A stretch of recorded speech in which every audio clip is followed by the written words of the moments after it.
Live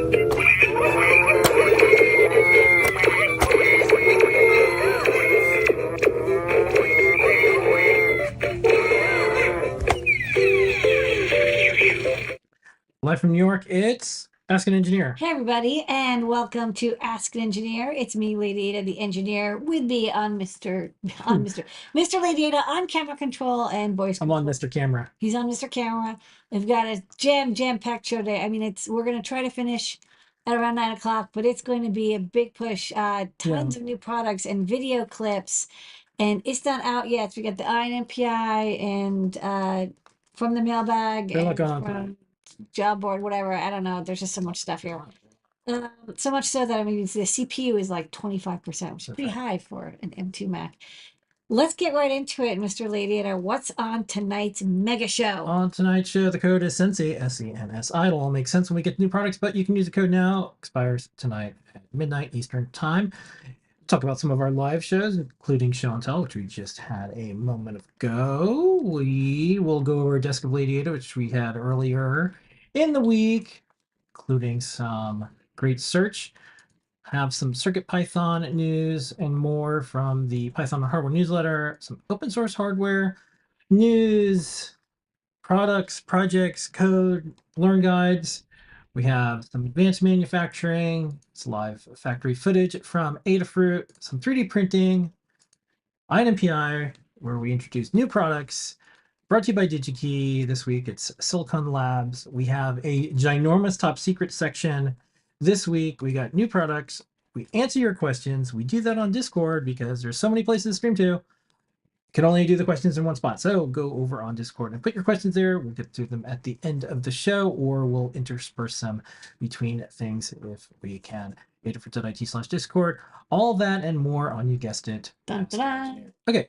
Lady, the code is Sensei, and people get free stuff as they check out. What do they get? Yes, we still have freebies. We've got the half size Perma Proto when you order $99 or more. If you order $149 or more, you get a KB 2040. It's a Pro Micro shaped pinout compatible microcontroller board with an RP 2040, STEMMA QT, and 8 megabytes of flash memory. So it's great for all sorts of projects.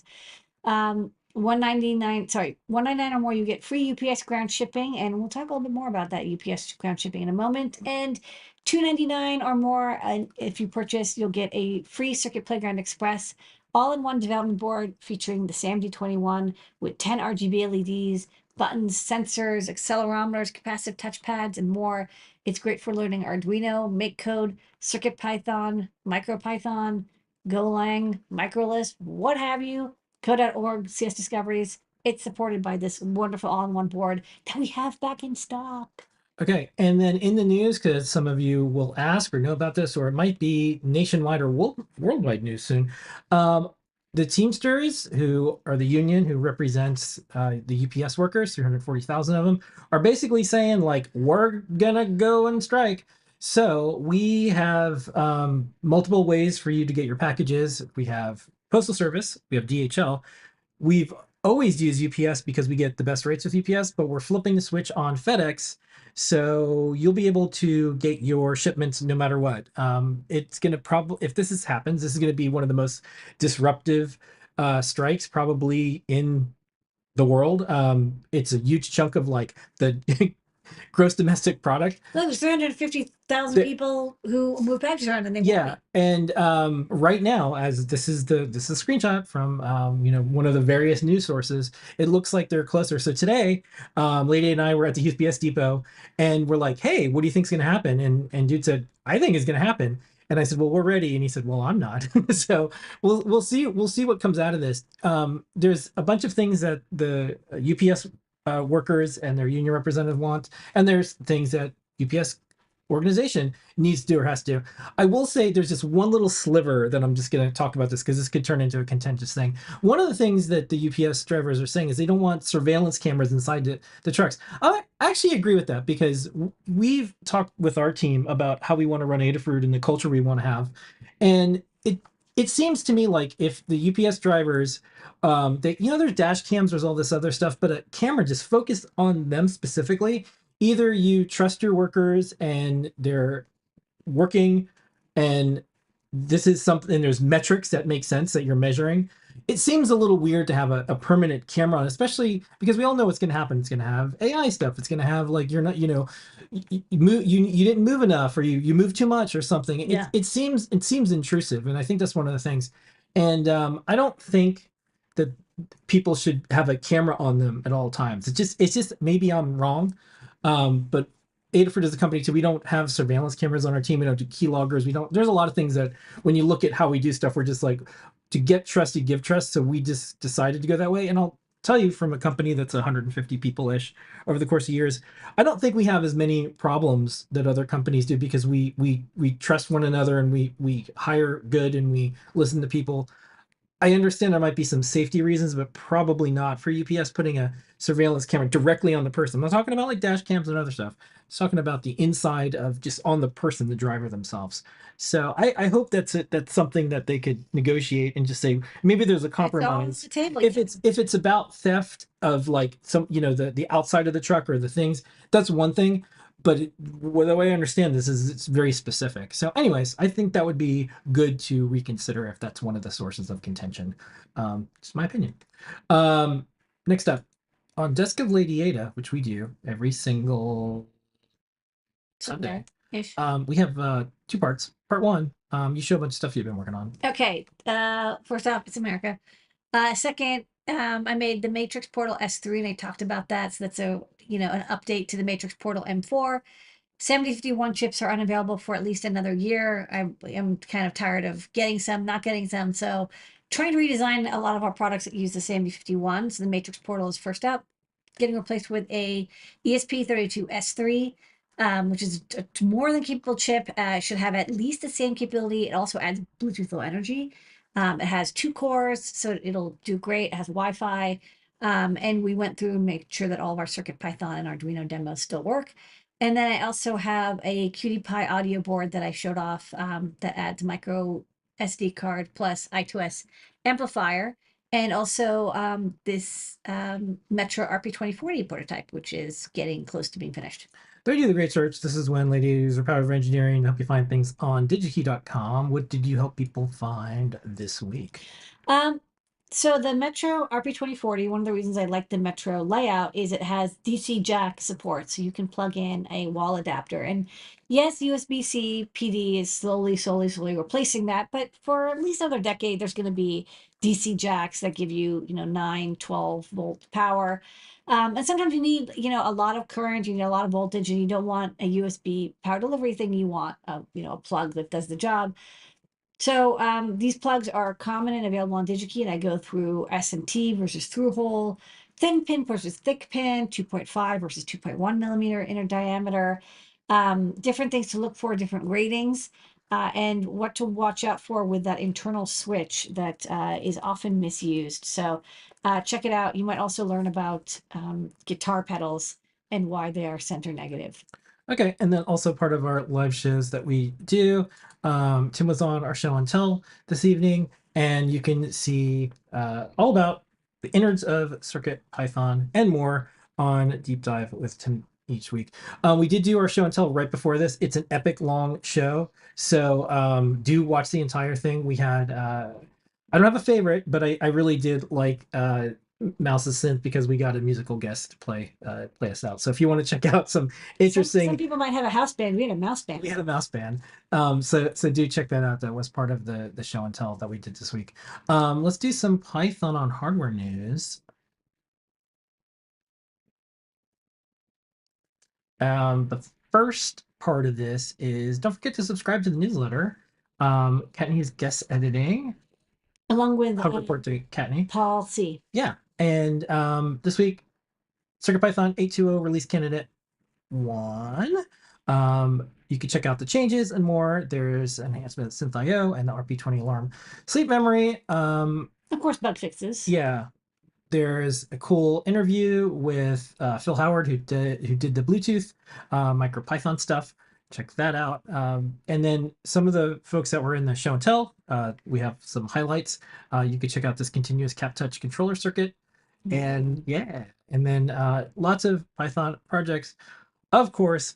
and more. But this week, the thing that I wanted to ask you about, Ladyada, because we're working on this, is something that was in Hackster. Hey, look, I know that baby arm. That's our kid. Hackster covered this. This is one of the things that we've been working on for a while. It's what we think the first Python-powered baby toy. Also, you can do lots of neat things with it. So I was going to ask you. Let's go to the overhead. This is our board right here. Yeah. So this is a well-known kind of infant toy that a lot of people have seen. This is the maybe you can put the thing up here. This is the baby Einstein. Um, you know, take along tunes. So we have the board off, and we're gonna. This is a coming soon product. This so we took the PCB out of it, and we have a replacement. So I'm gonna turn it on, and this runs Circuit Python, but it does a couple interesting things. There's Wi-Fi and Webflow, and then there's SD cards. When you press the button, so normally this would be part of the sealed up and be part of the toy itself and everything. But when you press this, that's playing off the internal memory. Yeah. And then we have our own custom lights that you can program on Circuit Python stuff. And then let me I don't know if you can hear I that. think could the audio cancel. You might not be able to hear this because we have audio cancel, but this is the kid version of Nine Inch Nails Hurt. And somebody makes these audio clips. I think it's like Rockabilly. So one of the biggest complaints or like comments about these type of things is like, oh, the songs are repetitive. I'd really like to be able to change them, but they're And they're always like baby toys. classical music. Yeah. So there's two things going on. One plays music, and then the other thing is there's a Wi-Fi capability. So once it's sealed up, so how does this work, and why is Python on hardware the right choice for this instead of other, or a choice for this instead of other things? Well, I mean, Python's definitely the fastest way, and it's also the most user friendly, I think, to modify it. And we have Wi-Fi workflows, so once you set it up to connect to your internet, you can log into it and like easily type stuff and like change the lighting and what the button does and how it acts. So it's mostly about a speed of integration.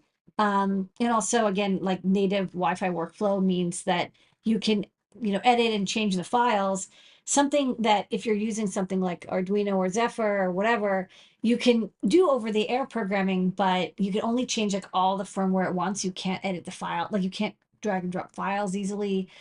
You'd have to do a lot of work to get that kind of functionality going, but it's built into Circuit Python, so that's kind of nice.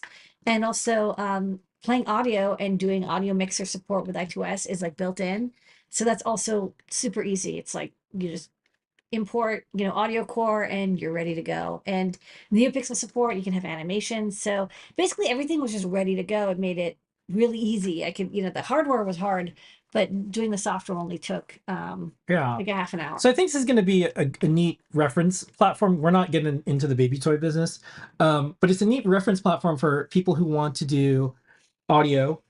They want to have things light up, and they want to have the interaction only be maybe with a phone or not computer, or have it over wireless in some way, and with components and things that are available, understandable, storage that you can upgrade over time if needed, and then it runs off batteries, and then you're working on low power mode. Yeah, the Right little now. stuff is next up. I mean, I fixed the power supply, so now it runs off of Yeah. AA batteries or USB, whereas before it wasn't working off the batteries very well.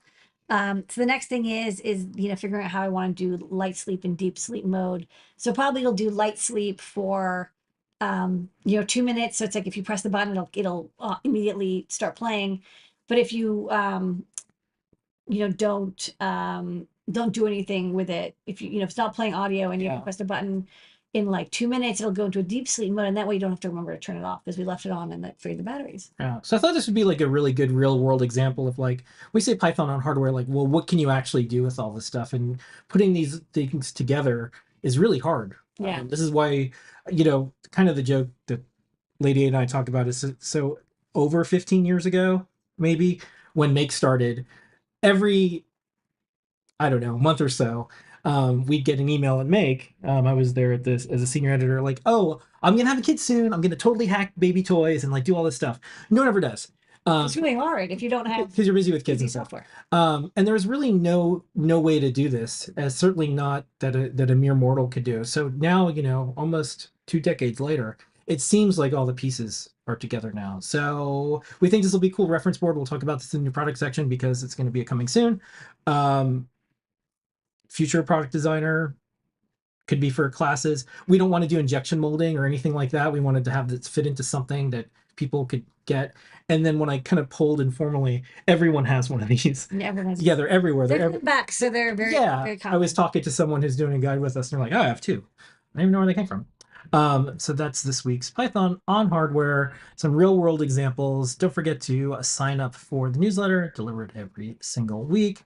Adafruitdaily.com is where you do it. It is our spam-free resource for all things Python and other newsletters that we have as well. Let's do some open source hardware news, Ladyada. We've got some open source hardware that we do here every single week. But first, you are on Blue Sky. Congratulations! And you're on Threads too. Amazing. Yeah, and you're on Mastodon, and you're you're in all these places. So Blue Sky, Ladyada got an invite, and there's this cool tool that you can use to make feeds, your own feed. So if you're on Blue Sky, look for a little more, and you could just look at Adafruit if you search for Adafruit.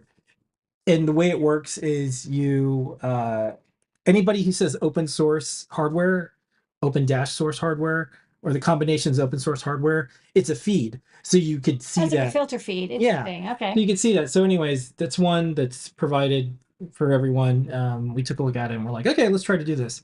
So we've got that going on. There's other feeds that people have made. There's one for like the Alf character from the 80s. Okay. Yeah, anyways. So check that out. We're trying to make a resource in some of these social media places because it seems like it just turns into people being mean to each other. So maybe if there's something for people to do, like look at hardware or share hardware, maybe they won't be so terrible to one another all the time. Probably not. Okay, we have some guides, Ladyada. What are the new ones this week? Okay, this week we got new guides. This week are from Non Pedro. They're back from vacation, holiday, and being sick. They got the Mario Magic Wand as a first project using the RP2040 Prop Maker Feather. It's all in one, so it makes it really easy to do props because you don't need any additional wings or hardware, and it's running Circuit Python. It's wonderful. You have a couple updates to, looks like the Bluefruit Sniffer Guide got an update, and the Circuit Python libraries on Linux and Raspberry Pi. I also got an update. Dan and Carter kind of rewrote the intro section. And then Liz did a fun hack. She picked up one of these IKEA Vindrickning hack. Sorry, the IKEA Vindrick. Sorry, I can't say it. I can't see it. And she hacked it with a QT Py ESP32S3 to make it work with Adafruit IO. So it has a built-in air quality sensor. And the original one just had the LEDs tell you like red, green, or red, yellow, or green, depending on the air quality. This one will also let you log and send that data to Adafruit IO, which is a free internet IoT data logging service that we have. And it's also a great way to keep track of history. And then she also added a page on how to get it to send you an SMS, a text message, when the air quality isn't good. So, you can put this, out of the way so you're not looking at it all the time, but it will let you know when the air quality in your room or your house has gotten kind of icky because maybe there's wildfires. Okay, them's our open source guides, hardware, and more for the week. And don't forget to check whatever social media is out there. We usually have a presence there, and we usually try to put things there that aren't to harm others with and getting angry about. This one's good. It's like you can, make a magic wand for your cosplay. Yeah. Princess Peach. Yeah, this is fun stuff. And then you can hack I'm gonna say this Vindrickning. Yeah. Here is some factory footage.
I made that video for 4th of July, and I only got to use it once. So I wanted to use it in this too. That's our factory food for the week. Yay! Let's do some 3D printing. Page where we're going to show the project of the week, the magic wand, and also a speed up, and then we'll see you on the other side. You can build a magic wand inspired prop with Adafruit's new RP2040 Prop Maker Feather. We designed and 3D printed a magic wand inspired by the Super Mario Bros. Movie. It's got motion activated lights and sounds with a spinning crystal gem.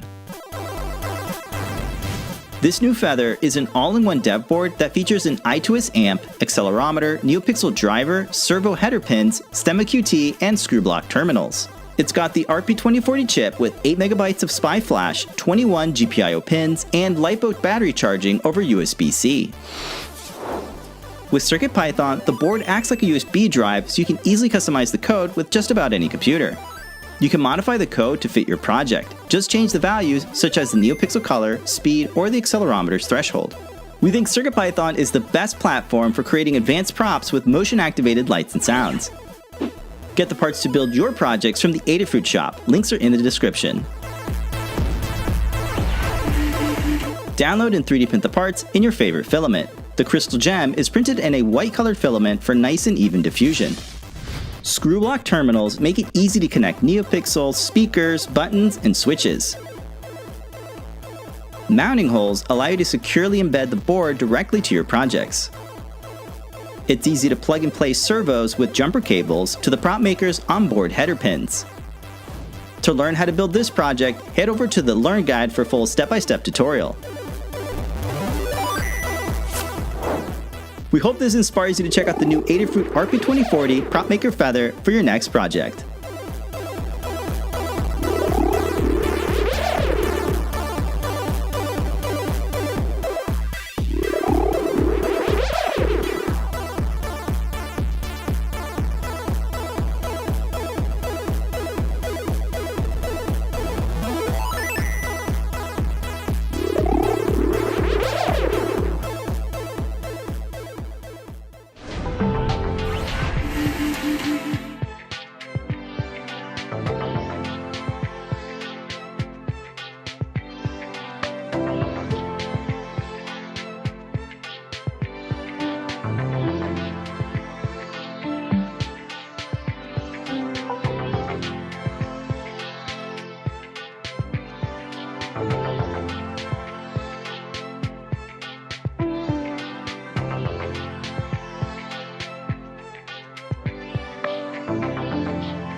And don't forget the code is Sensi. Let's jump right into Eye on MPI this week. Eye on MPI.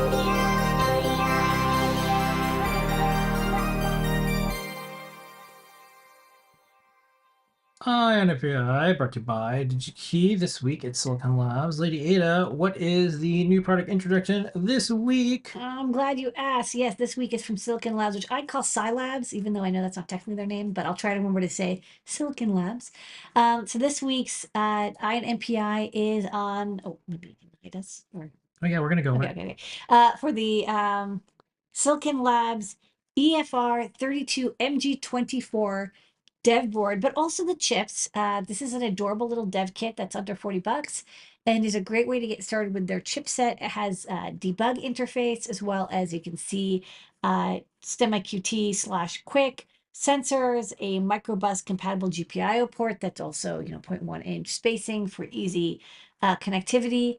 Some buttons, and of course the EFR 32 MG24 chip, which can be used to do, which is a Cortex M33 that also has a radio in it that can do stuff like Zigbee and also use with Matter.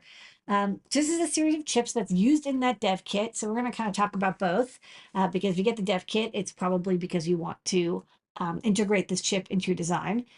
So as mentioned, this is a Cortex M33 and at 78 megahertz. I think it's up to 1.5 megabytes of flash and up to 256K of memory. I think like the smallest is maybe half a K of flash, half a mega flash, and half 128K of RAM. But also, it's got a ton of peripherals. One thing that Silicon Labs is famous for is their crossbar, which allows you to kind of connect any peripheral to any pin. They've got lots of timers and ADC and low power mode. They're very good at the low power integration. And of course, the built-in radio, which is kind of what you're here for. You know, you can get all sorts of Cortex M33s, but it's not really common to get one that has a 2.4 gigahertz radio in it. And Silicon Labs is also excellent at their radio stacks. So, you know, you could use this just for plain Zigbee, but in specific, or, you know, BLE, it looks like they actually have support for that as well, which is kind of cool. But what I think they're really pushing for this chip to be used for is not just Zigbee or maybe BLE, but specifically to be used with Matter, which is a kind of new and new standard way for Internet of Things home devices to connect. So you can check out, here's all the MCU peripherals. We won't talk about those. You can see them. And of course, the low power modes you can get under 33 microamps in an active sleep mode, up to down to 1.3 microamps in a deep sleep. So that's really, really low, much lower than other Cortex chips that we know, or even Tensilica chips. So Matter, which is a new high-level application layer for wireless protocols that want to connect to stuff in the home or in the office. It's from the Connectivity Standards Association, I think is the name, the CSA, which used to be the Zigbee Alliance. And Zigbee, you know, you're probably aware that they were used for stuff like Philips Hue lights, and other home automation sensors and control boards for home or office automation. Zigbee is a very common protocol because it's extremely low cost. Sorry, a transport because it's extremely low cost, very simple, uses 2.4 gigahertz, which is, you know, free to use band. The antennas are easy to get, chipsets are easy to get. You can go into low power. You don't have the thing with Wi-Fi where you have to have an access point and a password. You know, it's usually done by RSSI location, or you know, you're pressing a button on something so you know that you have to synchronize. Problem is that everybody had their own. Sorry, 1 second. No, stay back there.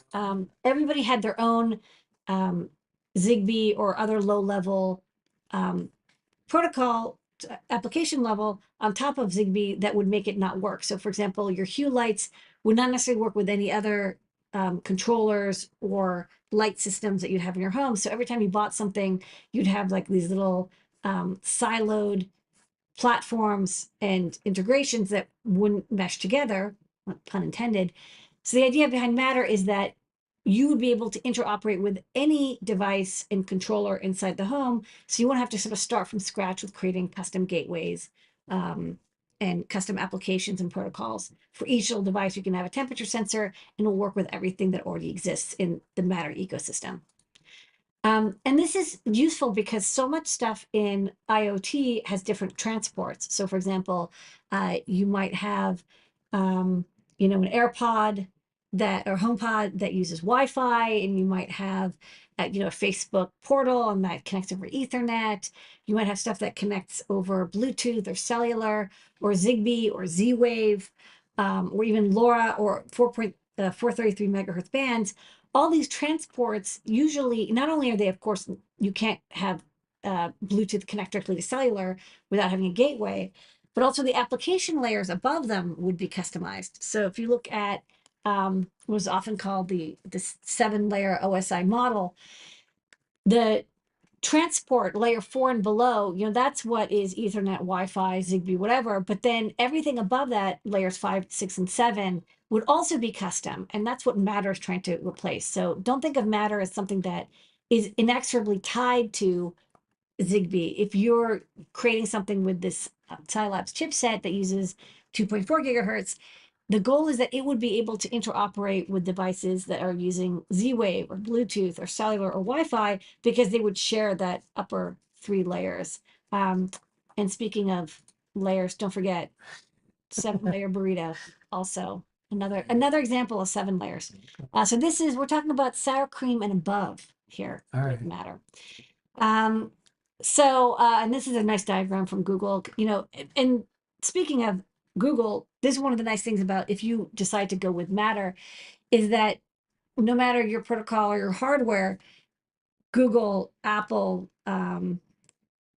Google/Nest, Apple, and Amazon are all basically agreed all their stuff is going to work with Matter. And so you can have your little device work with these very large companies. You don't have to worry about like, oh, are they going to change something in the protocol that will push me out, or do I have to pay them a licensing fee? You might have to pay a licensing fee to Matter, but you won't have to pay a fee or develop for each individual HomePod slash Nest Cam slash Facebook display slash Alexa. So the interoperability is what you're going to get. Of course, it adds your layers of, I don't say complexity, but of abstraction. So you do need to have a fairly good chip because there's security layers on top of this and the application layers, and you have to have it, of course, fit well within the Matter framework. You can't just kind of make up your own thing. You really want to use their own SDK. I think that's probably why the MG25 comes with so much RAM and so much flash. But it's also really nice because you have a lot of room to add encryption, security, and layers of checking and interpretation so that you're not going to have very basic errors with buffer management. That stuff's taken care of for you. And Scilabs has a lot of chips, boards, and software stacks and resources for people who want to use Matter with their IoT devices. Honestly, if you're starting now, you're probably in a company and you have to create a home device, and now you can't just have it be battery operated with a couple LEDs. It has to connect to the internet. It has to connect to the rest of the devices in somebody's home. It has to be controllable from somebody's phone. Instead of having a custom Bluetooth app for your Bluetooth device, if you make it use Bluetooth but have Matter as a application level compatibility, you don't have to worry about having it work with HomePods, Alexas, Nest, whatever, iPhones, Androids. It'll just magically work. Sort of like if you want to have a website, that website, you can write the website design on a Mac, but you can view it on Windows or an Android or an iPhone. It is a standard. So part of that is that, and it seems to be based on IP from TCP/IP. You get to choose your transport. In this case, we're talking about Zigbee, of course, but you can also use, Wi-Fi or Ethernet or cellular, whatever. So, if you need to step up from the throughput rates, but also the power rating of Zigbee, don't worry, you can always change the underlying transport and keep that upper layer of Matter compatibility. Part of that is, though, you will have to be certified. So you can't just throw something into the Matter ecosystem and put the Matter logo on it and say, okay, I'm good to go. You have to play nicely with everything else because there's going to be a lot of devices all talking to each other on whatever transport and whatever gateway. And you want to make sure that you behave nicely. You don't overwhelm devices. You don't bash on their, like you don't DDoS the host controllers, and you don't interfere with the addressing that you would have for other devices on the same transport. And so certification is something that you're going to have to go through. That's not surprising though. If you do Bluetooth or Zigbee, you have to get that certified anyways. So, this is certification you're probably going to go with. Check out, there's a white paper from Silicon Labs on how to certify your devices. Of course, if you start with a known SDK and hardware, it's going to be a lot easier. And then there's also DigiKey and Silicon Labs. They just had a webinar that you can view on demand. You just register with I think it's the On24 service, and you can view the webinar at any time. And of course, there's app engineers at Matter ready to help you out. Another fun fact about the MG24 series is this Think Plus Matter from SparkFun, which was released, could be another really nice hardware dev board that's Feather Wing compatible. Has also STEMMA port, quick port, and has the EFR 32 chipset. And also CircuitPython support. I will say that CircuitPython support doesn't have that matter layer yet, but if you want to just get started with this chip and learn the peripherals and how they act and behave, Silicon Labs did do a CircuitPython board support package for this chip family, which is kind of nice. And then chips are in stock, various sizes of flash, memory, and pinout. Here's one, for example, that's in stock. It's about $5 in quantity, and there's 1,000 ready to integrate. So you don't have to worry about, chip shortage. You sign up for something and you don't get it for a year or two. They're in stock for immediate integration. There's also ready to go modules that have passives and antennas pre-tuned for you. They're a little bit more expensive, but you'll definitely get into production much faster. And of course, the dev kit in question, there's over 250 in stock and under $40. And I think it's a great way to get started because it has the J-Link and USB and pinouts and everything ready to go. So you can plug and play with a lot of hardware. Lots of sensors are available. Adafruit, we have at DigiKey stocked, hundreds of different STEMMA QT sensors, and so does SparkFun. They have quick sensors. You can go use a quick to Grove adapter to get your whatever IoT sensing element you want to have done, and then you can work on the matter layer and software using Silicon Labs SDK. And in stock, 257 at the time of this viewing. I'm about to. printing. Yeah. And then there's a short video. We're gonna play this, then we're gonna roll right into All about Matter. new products. What is Matter? Matter enables developers to create devices that connect to experiences and ecosystems of users' choice. But there's a really important feature in that statement: ecosystems, as in more than one. With multi-admin, a foundational feature in Matter, users can connect Matter devices to multiple apps and ecosystems locally, securely, and even simultaneously. Right now, choosing the right IoT device can be challenging. Users need to take extra effort to determine if a device they want will work with their ecosystem. And for those smart home users who have more than one preferred app or ecosystem, family members may have different brand preferences for their smart home, mobile, or other control touchpoints. Or they may want to share only specific devices with people in their household or those that visit and take care of it. To enable this today, product developers have to support each other's ecosystem protocols. Users have to manage more complicated purchase experiences, or with multiple ecosystems, navigate setup and account linking across them, where adding a new one is a painstaking process. Today, sharing devices isn't always possible, or requires sharing more information and devices than users want. Multi-admin lets users connect their devices to any Matter-supporting ecosystem they want, whether that's a single product developer's app or multiple smart home platforms.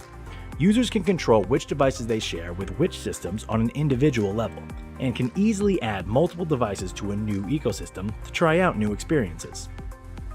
Multi-admin truly delivers on Matter's promise of user choice and interoperability. It lets users choose the brands and devices they love, choose the experience and ecosystem they'll work with, and know that their smart home will be able to grow with them and the choices they make in the future. Matter, it's what connects the world. On NPI.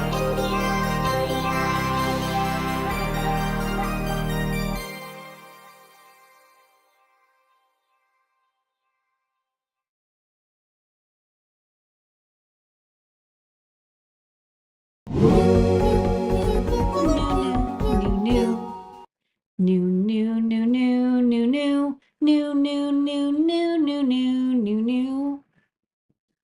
Okay, first up, coming soon. Coming soon, it's our My Little Hacker board. Great if you want to design a CircuitPython powered audio player. It has an ESP32S2 module, micro SD card slot, STEMMA QT port, can run off of AA batteries or USB. Something that we've been hacking on, maybe other people want to hack on. Definitely not safe for children. Do not unattended. Yeah. But can be used if you want to make custom audio players. It does fit in an enclosure that we happen to have. That's right. So, okay. Next up, another coming soon. Coming soon, but really, really soon, we're going to have a new ESP32 S3 board, STEMMA QT. This is the ESP32 S3 QT with PSRAM. We've always had a version that had 4 megabytes of flash, no PSRAM. This one has 4 megabytes of flash and 2 megabytes of PSRAM. So it's like less flash, but more PS RAM. So I'll make it really good for running with CircuitPython.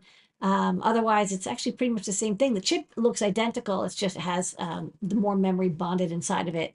This is coming soon, probably later on this week. So sign up and you'll be notified as soon as they're in the shop. Thanks up. We finally got a shipment of Pico WHs.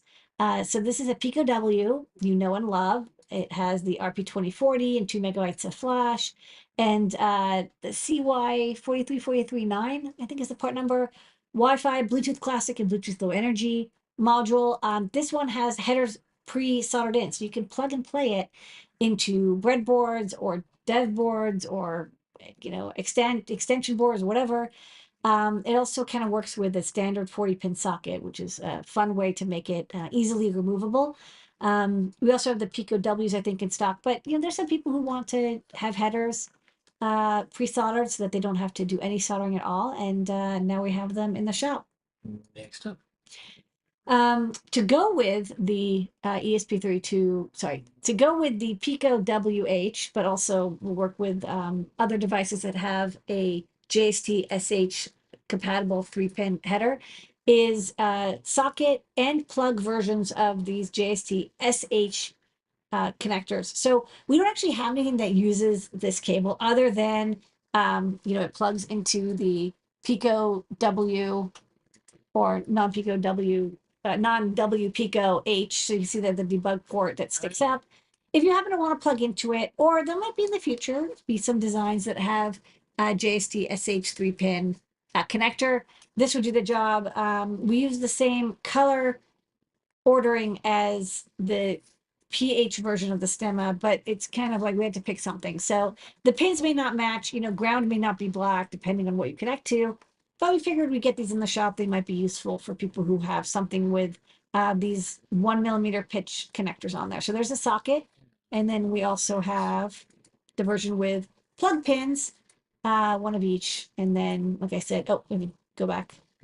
JST SH compatible 1mm pitch. So looks just like the PH 2mm pitch, but it's 1mm, much smaller. Okay. We also have a GH4, I think is the part number, cable. This is used on the Sense 54 and 55. And we might have a breakout board that lets you connect to those in the future. So we thought we'd have the cable to start. It's a totally different connector than any of the other JST compatible cables. Yeah, this one has a latch on it. But now we have the cable. It's 6 pins, and you can use it to plug into your Sen 54, Sen 55. We also have an extension cable for PlayStation 1 and PlayStation 2. People might remember this as the port you would connect your controller to. Ostensibly, these were used to let you be 2 meters farther away from your PlayStation and connect your controller. What we use it for is to cut it in half, because then you get the socket and plug half, which allows you to connect to either PlayStations and make custom controllers, or connect to controllers without cutting the cable in half, because you can't get the connectors anymore. They're not made, but you can get this extension cord, you cut it in half, and whoa, you now can turn one product into a breakout for plug and socket PlayStation controller ports. Okay, to start the show tonight, besides the Ladyada, our team, our customers, our community, everyone who makes us think go is the SHT41. It's not the SHT40 and it's not the SHT45. It's right in the middle. Not too hot, not too cold, just right. The SHT41 kind of combines the accuracy at 20 to 70 degrees, 20 to 70% relative humidity of the SHT45, but the overall accuracy of the SHT40 at the upper and lower end. So basically, if you're using it in the kind of most common 20 to 70% humidity range, you're going to get a really nice, let me click on the back. I have it. I think it's 1.8. Yeah, it's like plus or minus 1.8 degrees typical accuracy, but the max error accuracy is, I think, 2%, whereas the SHT40 is 4 or 5%, and the SHT40 45, I think, is max 2%. So it's kind of like in between. It's still very good. And for temperature range, it's plus or minus 0.2 degrees centigrade. So, it's kind of as inexpensive as the HHG40, but it gets a much better precision, closer to the SHG45. That's why we have all three. The prices are a little bit like low, medium, high, and the accuracy is also low, medium, high.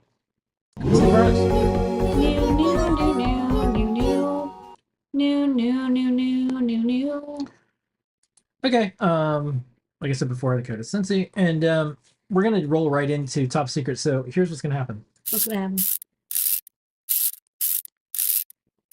You have to like rush to get to this massive. Yeah. So we have a ton of top secret. Gonna just kick it off with some RTK, show a bunch of videos, and then show some of the designs that Ladyada just posted. Questions. Then we'll do questions right after this. So start putting them up in Discord. So we've got these RTK chips in. Really excited about this. So they're Neo M8 and M10 modules from uBlocks. Basically, Yeah. uBlock stuff is back in stock and you can get it. So Yeah. we got some samples. Here we go. We're gonna kick it off with some behind the scenes stuff and more that's coming out soon. All right, Ladyada, what is this?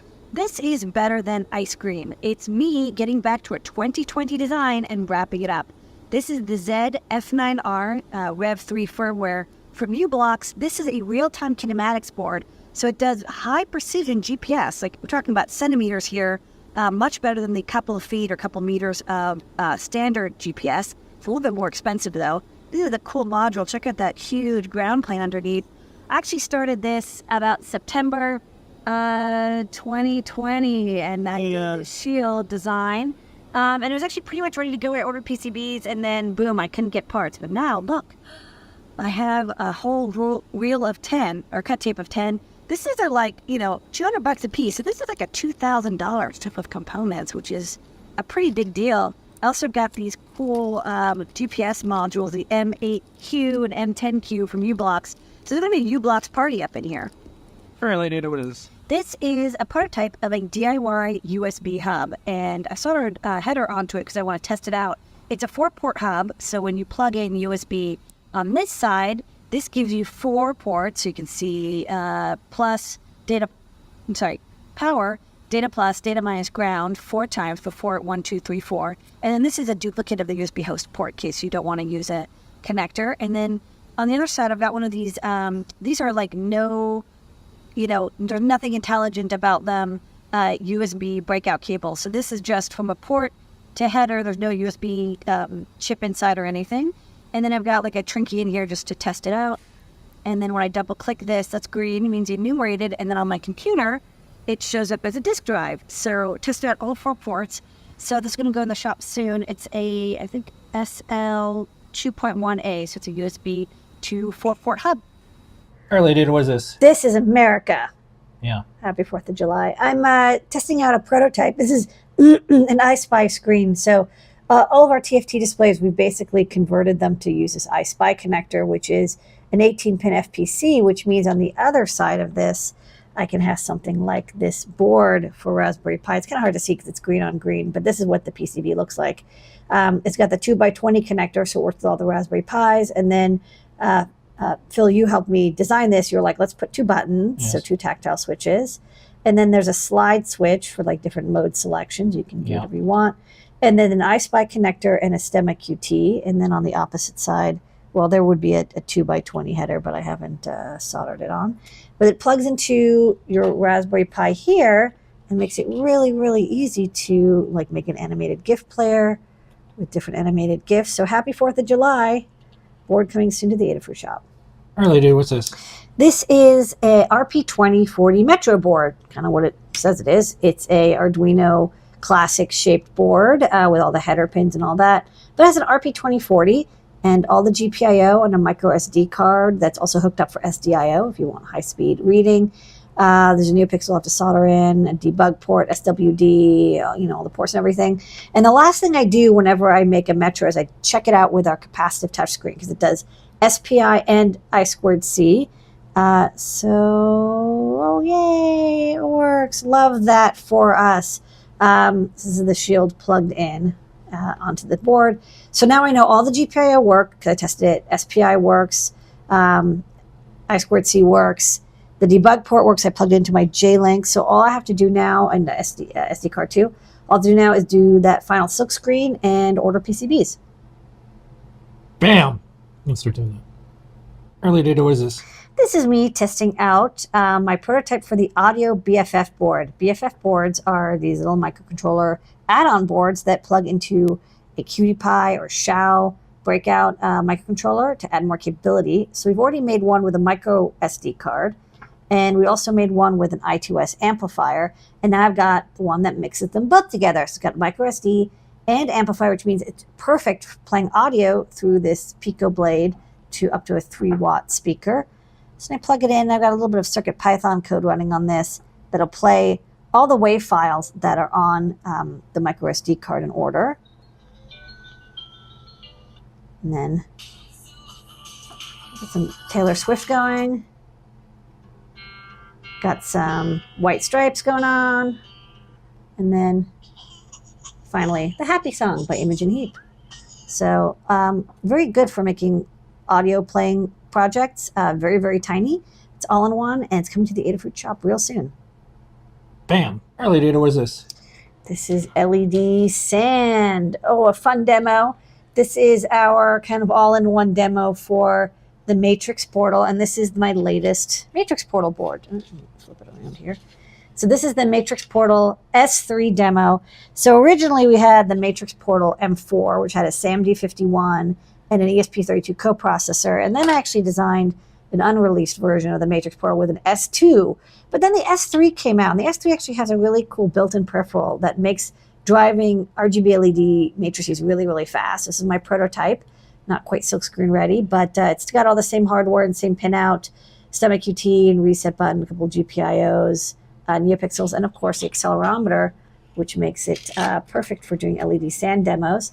It can drive, thanks to the 2 megabyte of PS RAM, kind of a massive number of panels. I think you probably drive 24 or 26 of these in a row as long as you can power them up. Bam! Early data, what is this? I am getting to some really old prototypes now. This is a CSI DSI adapter that goes from the 22-pin 0.5 millimeter pitch to the 15-pin 1 millimeter pitch that's used on the Pi Zero and the Raspberry Pi, classic style. So here I'm just testing it out. I have this going to the Raspberry Pi on the camera port, and then this is like a wide angle spy camera. And then if you go to the monitor, I'll run Raspberry still, and you can see that this is working, and it can even do some cool, whoa, it's inside the camera. So this is working with a nice long cable. I now know that all the pins are working out, so I can design a tester for this and order it and put in the Adafruit shop. Bam! Massive. And that's just the stuff we had time to post and share here. So there's even more that we're going to try to get out throughout the week. What's this board? This is a redesign of our resistive touch LCD shield, 2.8 TFT with resistive touch. Originally used the STMP 811, which got discontinued over COVID and part shortages, and they kept promising we'd send us chip, and they didn't.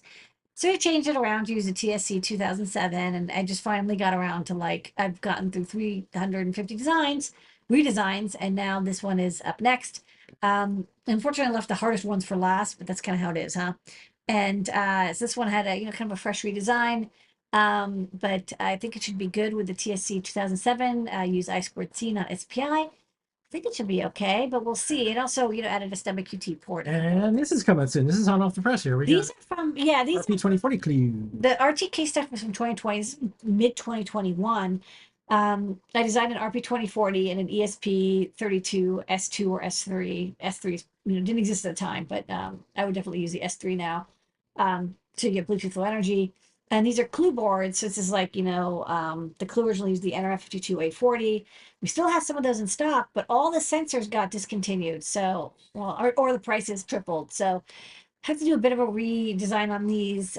We do have some list 3 MDLs, but I don't really want to use those anymore. And the LSM60S33 got discontinued. We're going to use the LSM60S3TR instead, which is pretty much code compatible.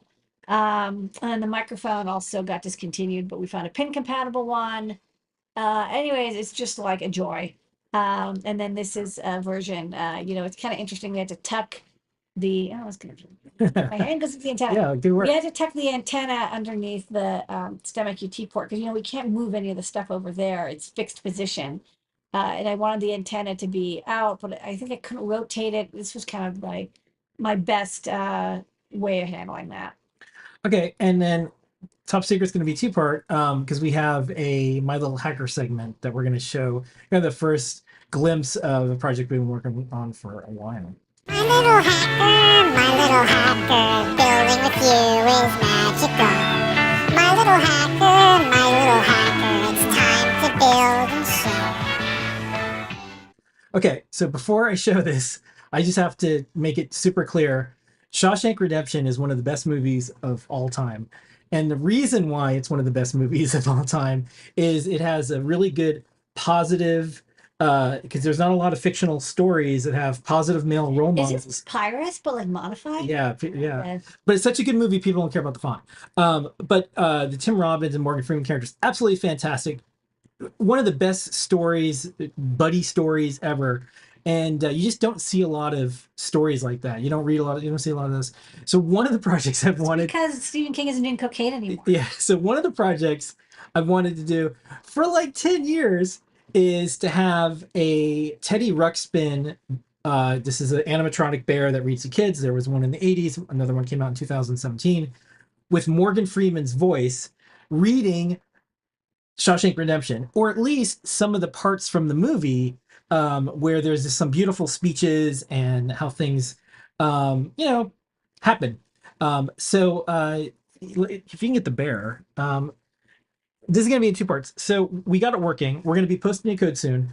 You can get these on eBay for like $10. Yeah, you bought like 5. They used to be like $200. And I'm just going to play the first part, then I'll play the video. So this is from the quote, I miss my friend Andy. It's like this part of the speech. I don't want to ruin the movie if you haven't seen it. But it curses just a little bit. So that's not the video that I'm going to put online, but you can hear a little bit of this. And if the noise canceling for the microphones cancel out, don't worry, I'm going to play a video in a second, but just to show you what it does. It always makes me laugh. And if you're Frank, who crawled through a river of shit and came out clean on the other side. All right, so we have a beta tester, and I'm going to show you the video we shot today, right after we got this working. Did you, Frank, headed for the Pacific? Those of us who knew him best talk about him often. I swear the stuff he pulled, sometimes it makes me sad, though. Andy being gone. I have to remind myself that some birds aren't meant to be caged. Their feathers are just too bright.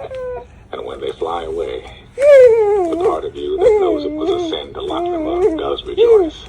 But still, the place you live in is that much more drab and empty that they're gone. I guess I just miss my friend.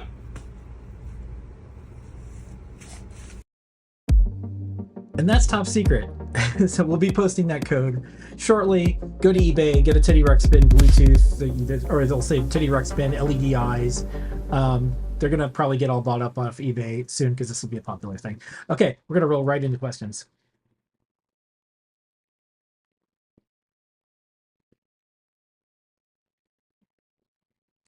Okay, Ladyada, let's do the questions. We're going to speed around these for you to make sure you get out of here because you have to eat. Do you not integrate magnets into wireless charging module like MagSafe? Because using magnet right now stops charging, but I want it to be flat and seamless like MagSafe on my phone.